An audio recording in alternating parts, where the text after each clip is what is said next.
Shalom jemaat yang dikasih Tuhan, senang kalau pada hari ini kita bisa sama-sama kembali beribadah dan tanpa terasa kita sudah memasuki pertengahan tahun yang kedua.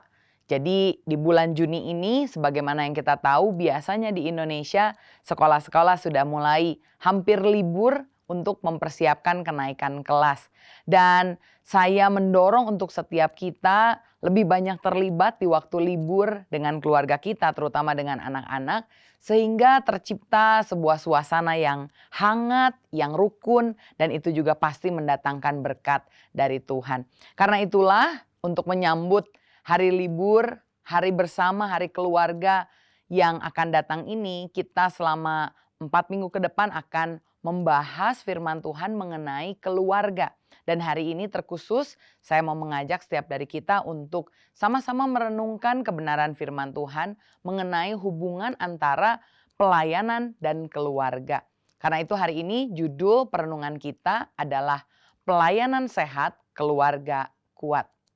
Seringkali di dalam kehidupan kita saat kita melihat keluarga dan pelayanan ini seperti makan buah si malakama. Artinya seandainya kalau kita memilih pelayanan seakan-akan sepertinya kita harus mengorbankan keluarga kita. Sebaliknya ada juga orang-orang yang sudah lama melayani Tuhan tapi ketika memulai keluarga, ada anak yang baru dilahirkan, atau bahkan kalau waktu dulu masih single, sering melayani Tuhan. Tapi setelah berkeluarga, dia berpikir untuk meninggalkan pelayanan dan hanya fokus ke dalam keluarganya.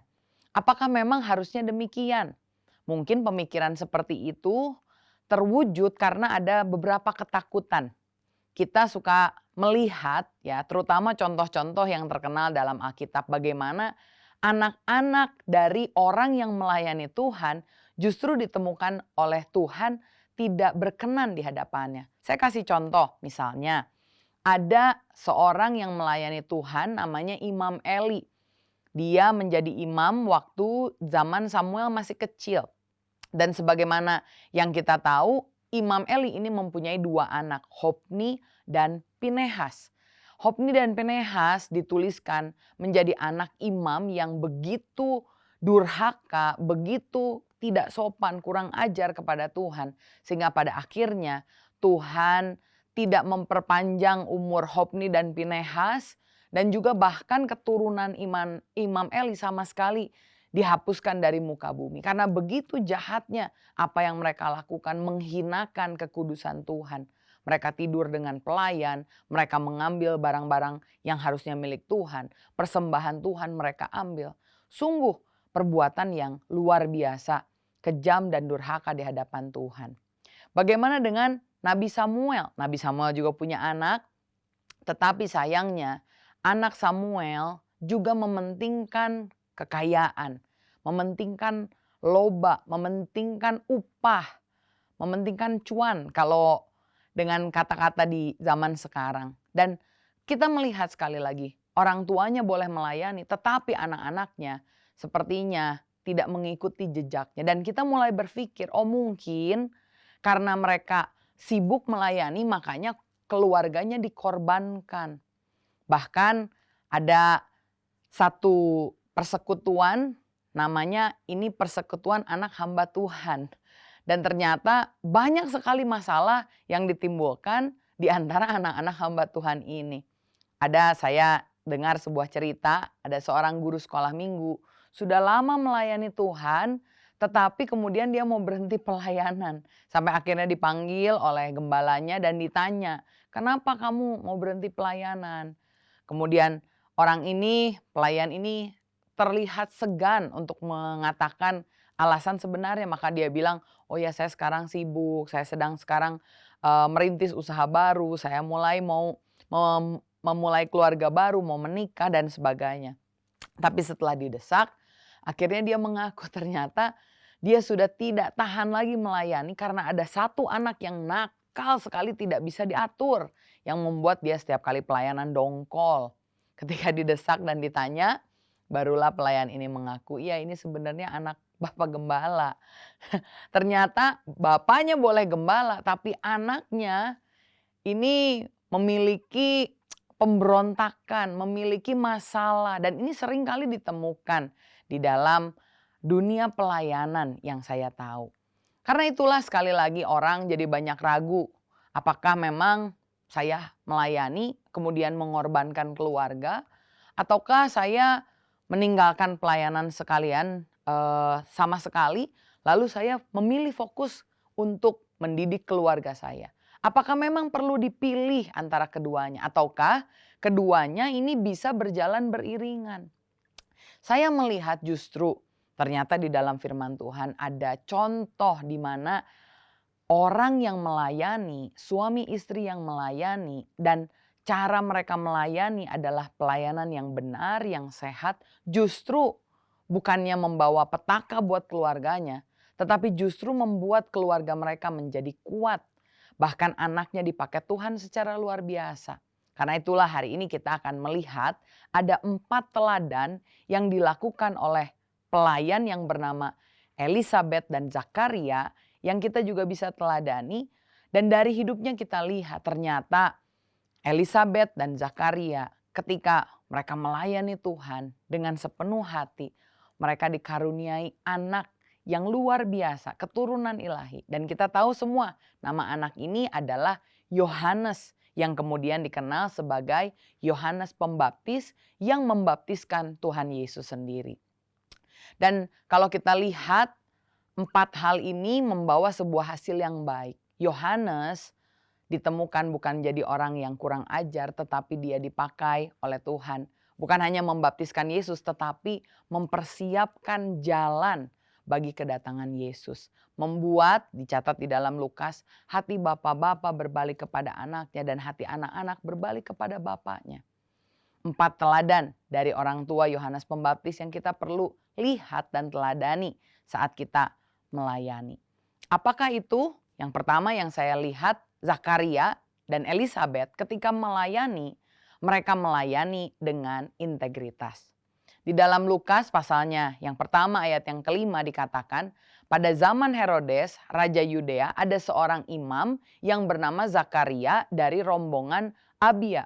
Istrinya juga berasal dari keturunan Harun, namanya Elisabet. Keduanya adalah benar di hadapan Allah dan hidup menurut segala perintah dan ketetapan Tuhan dengan tidak bercacat. Seringkali justru anak-anak tumbuh di dalam keluarga yang melayani memiliki kekecewaan karena orang tuanya melayani tidak dengan integritas. Artinya apa yang dilakukan di gereja berbeda dengan yang dilakukan di rumah. Kalau di gereja ngomongnya baik, ngomongnya ramah, tapi begitu ke rumah, wow, ngomongnya galak, pemarah. Kalau di gereja ngomongnya haleluya, puji Tuhan. Tapi ketika datang ke rumah atau bahkan di luar gereja ngomongnya kasar, kebun binatang keluar. Sampai satu kali ada seorang bapak muda diperhatikan sama temannya ketika maki-maki anaknya. Dia pakai kata-kata yang begitu kasar, binatang keluar semua. Lalu temannya ini tanya, kamu kenapa sih kalau marahin anak tuh kayaknya ngeluarin kata-katanya kasar sekali, bawa-bawa binatang. Sementara kalau saya ketemu kamu di gereja rasanya tuh ngomongannya baik, semuanya oke ya. Kenapa bisa gitu? Lalu orang ini sambil tersipu dia bilang, iya soalnya kalau di gereja ada tulisan di depan gereja, dilarang membawa binatang masuk dalam gereja. Karena itu ketika ada di gereja, masa dong saya ngomong kata-kata yang kasar sampai bawa binatang. Tapi hal ini seringkali melukai hati anak kita. Seringkali keluarga kita kecewa, mungkin adik kita, kakak kita, kecewa karena apa yang kita lakukan di rumah 180 derajat berbeda dengan apa yang kita lakukan di gereja. Padahal kalau kita mau jadi berkat untuk keluarga kita harus melayani dengan integritas. Sehingga orang dimanapun berada melihat integritas hidup kita yang benar. Hari ini apakah saudara sudah melayani, sudah terlibat dalam pelayanan di gereja atau di komunitas? Saudara mungkin berperan. Apakah saudara sudah melayani dengan integritas? Ataukah saudara masih lain kalau hari Minggu, beda cerita kalau hari Senin sampai Sabtu. Tapi hari ini marilah agar kita menjadi berkat untuk keluarga kita. Kita melakukan pelayanan dengan sehat. Yang pertama kita harus melayani dari integritas. Walaupun tidak ada yang lihat, tapi kita tetap tahu di hadapan Tuhan dimanapun kita berada. Kita harus memiliki integritas. Yang kedua saya lihat mengapa Elizabeth dan Zakaria meskipun mereka melayani ternyata keluarganya bisa tetap diberkati. Karena saya lihat yang kedua mereka ini melayani dengan tulus dan setia, artinya tanpa pamrih.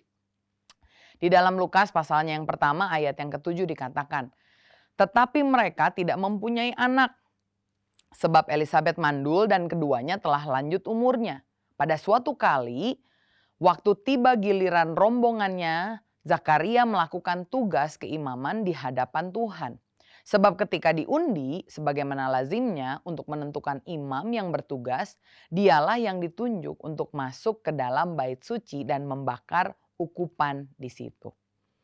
Seringkali pelayanan kita tidak menjadi berkat karena melayani dengan pamrih. Kita melayani ketika kita mau mendapatkan sesuatu. Tetapi Elizabeth dan Zakaria, meskipun dikatakan di sana Elizabeth ini mandul, tidak punya anak, dan kita tahu anak adalah harta yang berharga sekali bagi orang tua.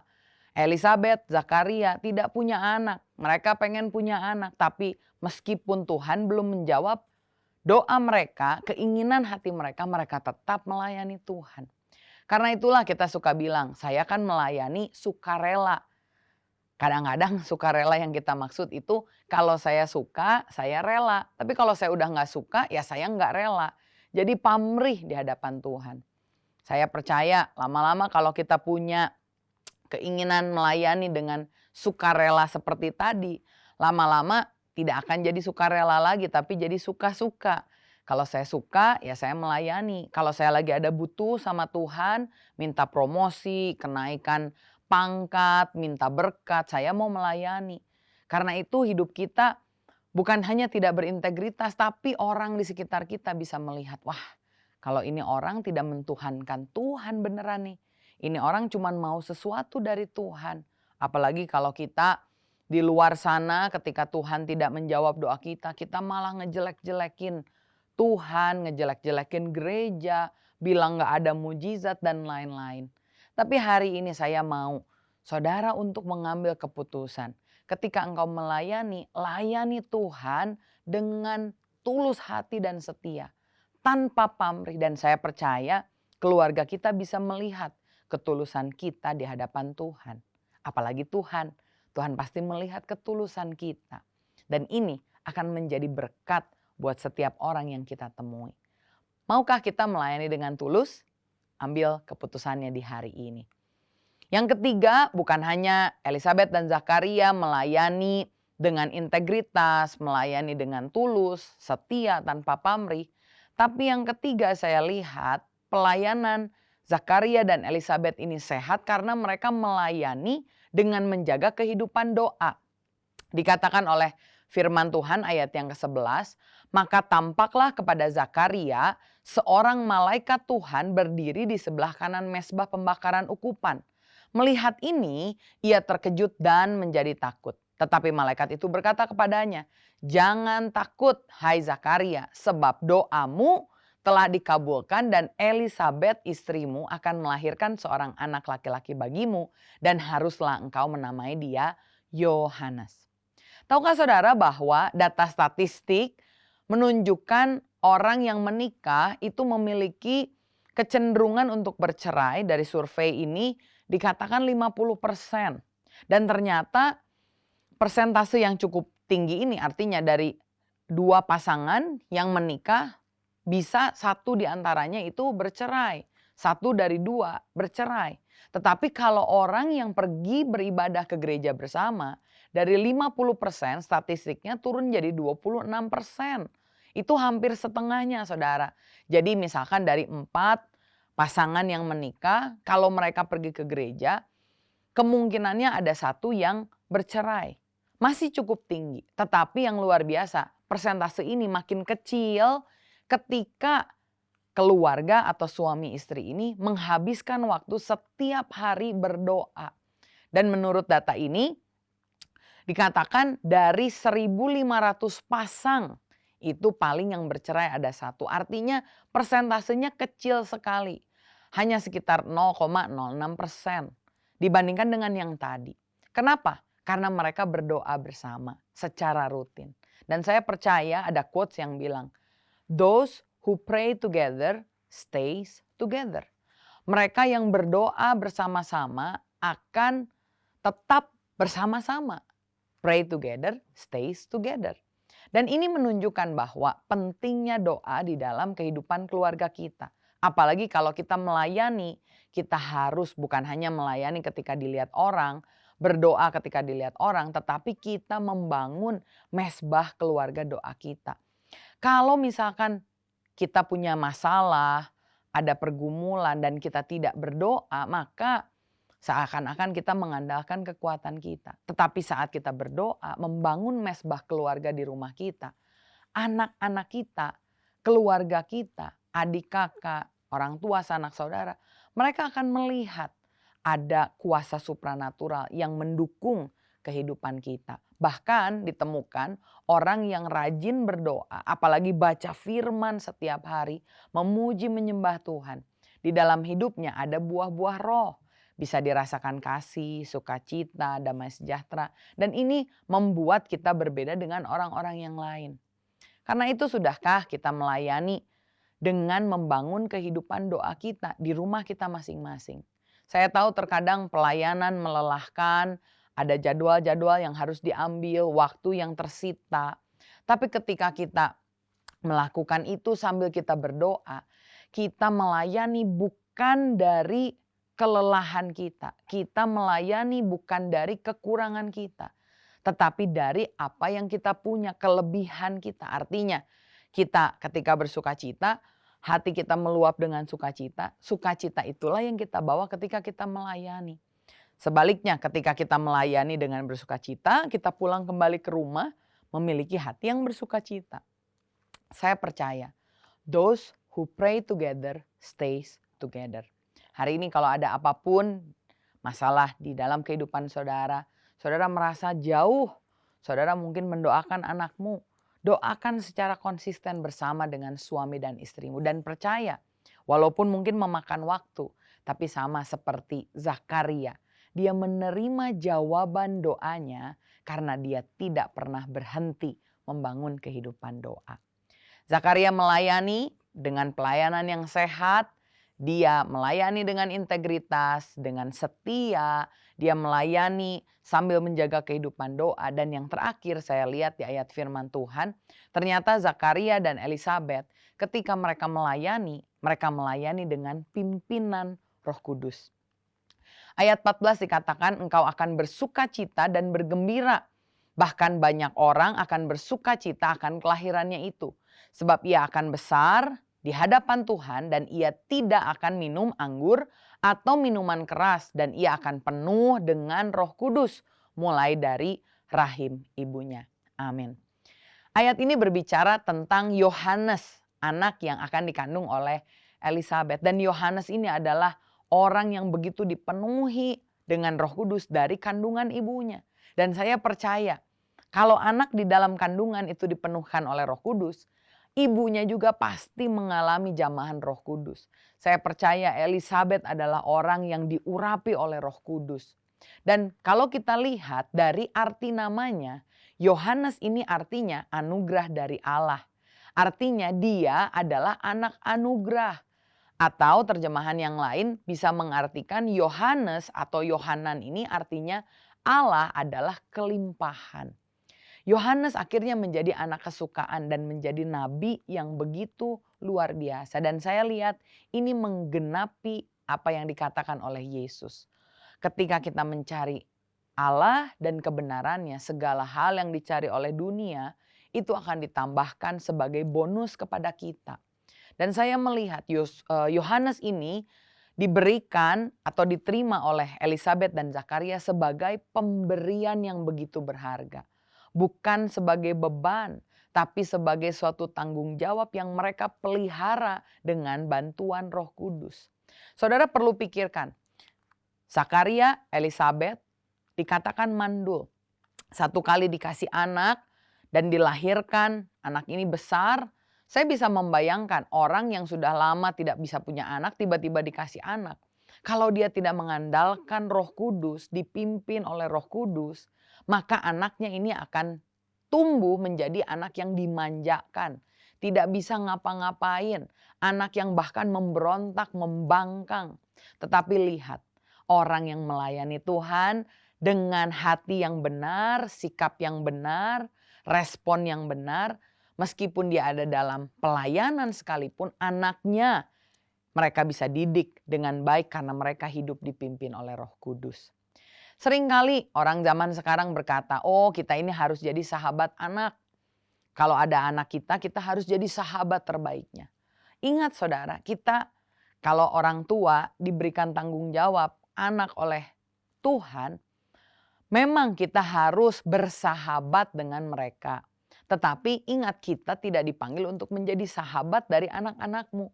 Kita dipanggil untuk menjadi orang tua yang bersahabat. Bedakan ini.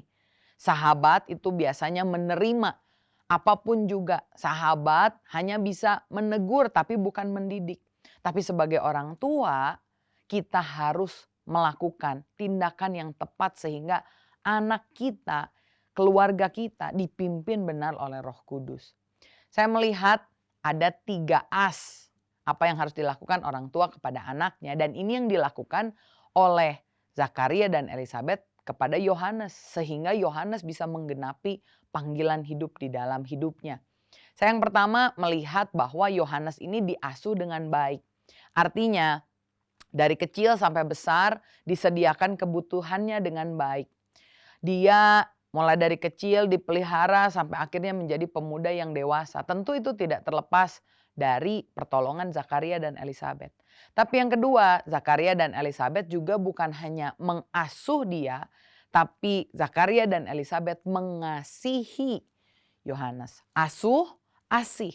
Dia mengasihi tanpa pamrih sehingga identitas Yohanes ini jelas. Dia tahu tujuan hidupnya, panggilan hidupnya. Dia tidak jadi pemuda yang galau, yang gamang, yang memberontak. Tapi dia punya pendirian yang kuat. Ini tentu tidak terlepas dari peran orang tuanya. Tetapi yang ketiga yang saya lihat ini juga menarik. Bukan hanya asuh, memenuhi secara jasmani, asih, memenuhi secara jiwani. Tetapi dia juga mengasah Yohanes. Artinya secara rohani mereka memberitahukan tentang apa yang Tuhan mau di dalam kehidupan Yohanes. Saya bisa membayangkan dikatakan tadi Yohanes ini akan tumbuh menjadi orang yang diberkati Tuhan, dipenuhi Roh Kudus. Dia tidak akan minum anggur, tidak akan minum minuman yang keras. Dan ini adalah sebuah gaya hidup, lifestyle yang harus diajarkan, yang harus dipelihara. Dan saya yakin Yohanes tidak tiba-tiba tumbuh, wah punya keinginan seperti ajaib, anak ajaib, sudah tahu mana yang benar, mana yang salah. Saya rasa dia benar-benar dididik oleh orang tuanya, tentu dengan pimpinan Roh Kudus. Karena itu hari ini ketika kita mau melayani Tuhan dengan sepenuh hati, tapi di sisi lain kita juga rindu agar keluarga kita menjadi keluarga yang kuat. Hari ini saudara harus menyadari ketika kita melayani, kita harus melayani dengan kuasa Roh Kudus. Sehingga setiap pelayanan kita ada impartasi yang kita berikan terutama kepada keluarga dekat di sekitar kita. Tentu dari khotbah yang saya sampaikan ini konteksnya berbicara mengenai pelayan di dalam gereja full time. Tapi ingat, buat saudara yang mungkin bilang saya tidak melayani Tuhan sebagai pendeta, saya tidak melayani Tuhan di dalam gereja sepenuh waktu. Tapi saya mau ingatkan, Kolose 3 ayat 23 berkata, melayani itu bisa dilakukan dimanapun karena apapun yang kamu lakukan harus kamu lakukan seperti untuk Tuhan dan bukan untuk manusia. Meskipun tidak harus melayani di gereja setiap hari, tetapi dimanapun kita berada, apapun yang kita perbuat. Ketika kita melihat itu adalah untuk Tuhan, kita sedang melayani Tuhan. Kalau kita lihat apapun yang kita kerjakan, misalkan di pekerjaan kita melayani dengan integritas, kita melayani dengan tulus, dengan setia, kita melayani dengan menjaga kehidupan doa dan dengan pimpinan Roh Kudus. Saya percaya dan saya berdoa, keluarga kita menjadi kuat, bahkan mereka akan mendapatkan berkat yang melimpah dari Tuhan. Saya tutup dengan ayat ini, Mazmur 128 ayat 1 sampai 6. Ini diberikan kepada rumah tangga yang menjunjung tinggi Tuhan, rumah tangga yang mengasihi Tuhan. Berkat apa yang dibagikan? Saya bacakan buat saudara dan saudara bisa mengamini berkat ini. Kalau saudara sedang mengikuti lewat YouTube, saudara juga boleh taruh di komen dan katakan amin untuk setiap apa yang saya ucapkan dari ayat ini. Firman Tuhan berkata, berbahagialah setiap orang yang takut akan Tuhan, yang hidup menurut jalan yang ditunjukkannya. Saya percaya saudara, orang yang takut akan Tuhan tidak puas hanya ikut Tuhan, tapi mereka terdorong untuk ikut melayani Tuhan. Baik itu di gereja, di komunitas, di pekerjaan, dimanapun. Tapi yang dipikirkan adalah Tuhan, Tuhan, Tuhan, dan Tuhan. Karena itu orang yang takut akan Tuhan, saya percaya dia punya hati untuk melayani. Dan dikatakan ayat yang kedua, apabila engkau memakan hasil jerih payah tanganmu, berbahagialah engkau dan baiklah keadaanmu. Apapun yang kita kerjakan, ternyata semua yang kita buat kalau kita mengandalkan Tuhan, hasil jerih payahnya ini bisa kita makan. Artinya kita bisa nikmati. Bukan hanya kita capek kerja, tapi kita bisa menikmati. Dan menikmati berkat Tuhan itu juga adalah berkat yang tersendiri. Dan dikatakan di ayat yang ketiga, istrimu akan menjadi seperti pohon anggur yang subur di dalam rumahmu. Pohon anggur ini pohon yang mahal, bisa menghasilkan sesuatu yang mahal, yang manis, yang berharga. Dan inilah berkat yang diberikan kepada orang yang mengasihi Tuhan, takut akan Tuhan. Bukan hanya istrinya diberkati, dikatakan juga anak-anakmu seperti tunas pohon zaitun di sekeliling mejamu. Tunas pohon zaitun itu tidak pernah mati. Kalau ditebang, dia bangkit lagi. Kalau ditebang, dia bangkit lagi. Dan sama seperti itulah anak-anak dari orang yang takut akan Tuhan. Tidak mudah menyerah. Tidak seperti yang dikatakan di zaman sekarang. Oh, generasi strawberry. Tidak. Tapi mereka akan tumbuh dengan fighting spirit. Dan tumbuhnya di mana? Di sekeliling mejamu. Artinya, saudara akan bisa menikmati mereka selama mereka tumbuh. Bukan mereka pergi, kabur, kita tidak tahu beritanya, tidak. Tapi mereka senang berada di sekitar kita. Dan dikatakan sesungguhnya demikianlah akan diberkati orang laki-laki yang takut akan Tuhan. Kiranya Tuhan memberkati engkau dari Sion, supaya engkau melihat kebahagiaan Yerusalem seumur hidupmu. Dan melihat anak-anak dari anak-anakmu. Saya percaya orang yang mengandalkan Tuhan bukan hanya diberkati di generasi ini, tetapi keturunannya yang kedua, keturunannya yang ketiga. Bahkan terus Tuhan akan pelihara. Sama seperti janji yang dikatakan, anak orang benar akan diberkati. Cucunya akan perkasa di bumi. Dan ketika kita mengandalkan Tuhan, kita sepenuh hati melayani Tuhan. Ketika pelayanan kita sehat, percaya bukan keluarga saudara akan dikorbankan, tapi justru lewat pelayanan yang sehat, ada integritas, setia tanpa pamrih. Kemudian ketika kita melihat ada pimpinan Roh Kudus, kita percaya bahwa Tuhan akan membuat keluarga kita kuat. Tetap berdoa, tetap setia, tetap andalkan Tuhan, dan terima berkat Tuhan melimpah dalam hidup kita, sehingga kita juga bisa memakai berkat itu untuk memuliakan Tuhan. Amin. Mari kita tundukkan kepala, kita akan sama-sama berdoa. Bapa, kami mengucap syukur Tuhan dalam kehidupan kami mengenal Tuhan, Yesus sebagai Tuhan dan Juru Selamat kami.